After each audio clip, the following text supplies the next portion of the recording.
Good morning, Austin High School. My name is Amna Zakaria. And my name is Leia Sutton. And we are KHS News, bringing you another action-packed show. Getting right into the show, we have an update and further explanation on the Iranian conflicts with the U.S. Grant and Luke have some insight on the who, what, and rumors going on. Tensions between the U.S. and Iran have continued to rise following the assassination of the notorious Iranian military commander Qasem Soleimani. Officials have said Soleimani was planning imminent attacks on U.S. assets, and following the destruction of a U.S. drone by Iranian military groups, Trump was urged by his national security advisor to retaliate. However, it wasn't until U.S. intel found the commander planning to cause harm to Americans that Trump signed off on the drone strike. Philip Gordon, the White House coordinator for the Middle East under the Obama administration, described the act as a declaration of war. However, there are many misconceptions about the situation. Many statements and memes were made about the strike in fear of a possible draft that would be called for by the U.S. government should war be declared. However, this is a misconception, as war has not yet been officially declared and the likelihood of a necessity of a draft is low. The U.S. Army is already the most dominant military force on Earth, and modern warfare has decreased the necessity for ground troops, as unmanned drones and other lethal equipment have been developed. On top of this, instating a draft would be political suicide for whoever would be willing to attempt to reenact the draft, which has not been seen since the Vietnam War in 1973. Overall, a war, and especially a draft, is unlikely, so the social media panic over World War III is unnecessary. For all international and local, come here to KHS News. Now that issue has been covered, let us move a little further east. That is where the Australian bushfires are taking place and wreaking havoc across the globe. More info on that now. Australia is being ravaged by the worst wildfires seen in recent decade, by large spots of the country being devastated, with the fire starting in late July. 28 people have died nationwide, and in New South Wales alone, 3,000 homes have been destroyed and damaged. State and federal authorities are struggling to contain the massive blazes, even with firefighting assistance from other countries, including the United States. Blazes have torn through bushland wooded areas and national parks like the Blue Mountains. Some of Australia's largest cities have also been affected, including Melbourne and Sydney. The number of total animals affected by the wildfires could be as high as 1 billion nationwide. If you want to go and help the Australian wildfires, you could go to the link below. Okay, now we make our way back to the scene here at AHS.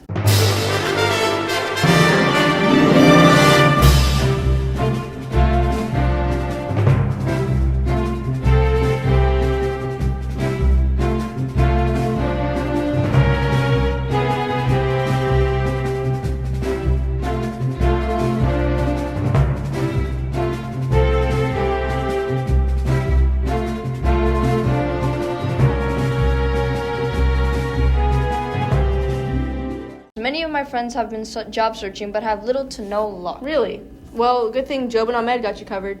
My name is Job. My name is Ahmed. And here's some job switching tips to help you this 2020. Let's get to it. First, practice the drive. Head to the location the day before to see how much travel time you should give yourself to get to the location early.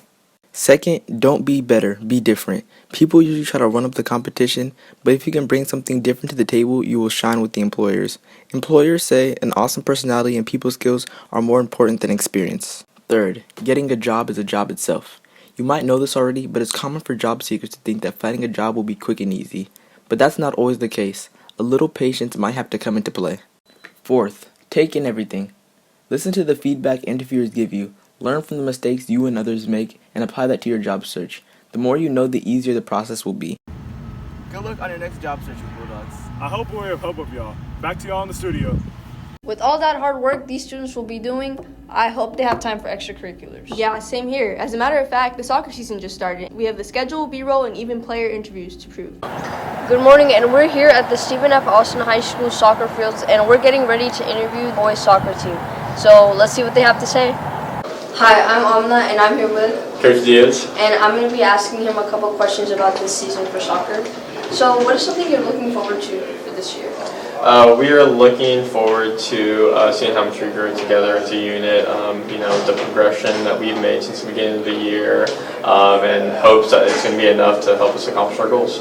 And what are some goals you have for this year? The obvious ones, like making playoffs, having the win record, but in reality just playing to our full potential, because we do have a really special group and we know we can accomplish a lot. And has anything changed for practice this year, or?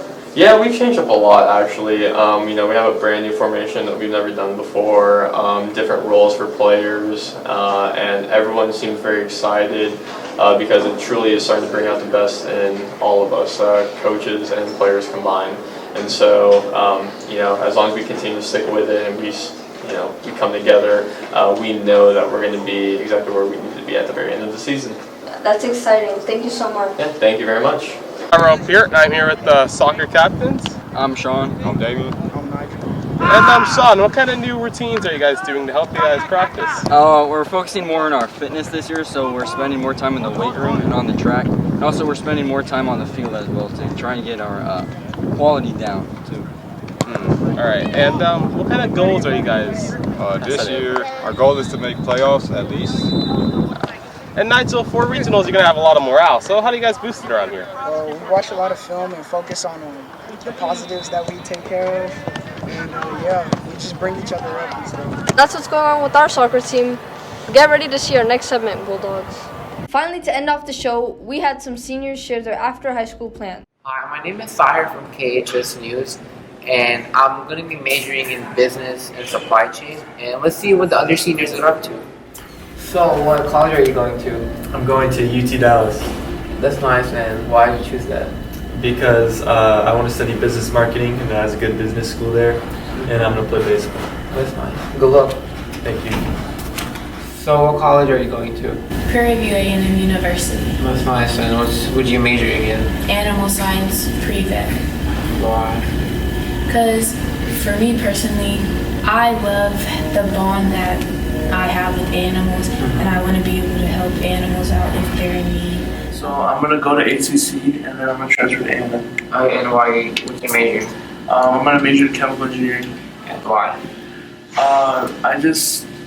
I really can't work a desk job, and I never talked about ITP in the future, so my uncle is actually a chemical engineer.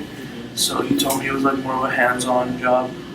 I'm going to the University of Central Oklahoma in Edmond, Oklahoma. And what are you majoring in? I'm majoring in forensic psychology because I love learning how the human mind works, and I want to help people, especially by solving crimes. I'm really interested in helping solve human trafficking, especially in the Houston area, so that's something I probably want to come back here and do after college. I enlisted in the United States Navy, so July 30th I ship off to the Great Lakes in Illinois, and I'll start boot camp then, and then after that I'll start my A school, and then after that I'll do my first deployment and then go on. I'm planning on majoring in computer science. I'm most likely going to either Cornell University or Rensselaer Polytechnic Institute. And I've also taken out an ROTC scholarship, which means that in exchange for tuition paid for, I will be serving 5 years in the Navy after graduating college. So Bulldogs, as you guys saw, our seniors are off to great things. And good luck, seniors. Hope you make it. I found this very interesting, and maybe this will help some of you in your future choices. That is it for this week's show. We hope you enjoyed and maybe learned a thing or two. See you next week, same place and same time. Right here on KAHS News. Bye.